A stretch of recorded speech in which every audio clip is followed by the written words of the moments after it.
Tapos, Hotdog, Thunder hotdog. Juicy. Eh, magkano to, bossing? 100, boss. 100. Pwede pa lagyan ako ng sauce, bossing. Ayan, o. 100 lang to, bossing, ha. Opo, bossing.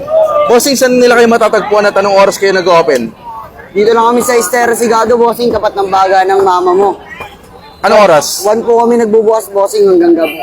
Hanggang alas gabi? 7 na po. Alas 7. Bossing, masarap ba ito, bossing? Sarap yan, bossing. Ayun, o. Makakalimutan mo pangalan mo dyan. Ayun, o. Lista ko na pangalan ko para di ko Opo, makalimutan.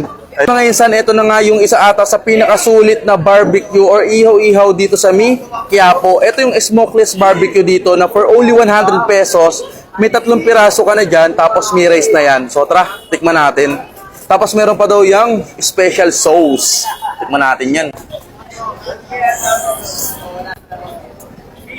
Nalasan ko kagad yung sauce, ang sarap. Ito naman yung pinaka-hotdog.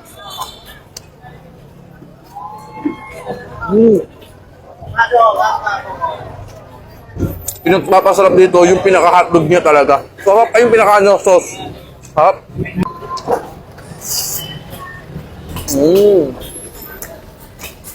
Sa mga insan, kung gusto nyo nga matikman itong smokeless barbecue, dito lang ito sa may Estero Sigado, malapit kay baga ng mama mo. Tara, putot na rin kayo, ang sarap, suwabe. Yung sauce nila, nagpapasarap dito. Quality.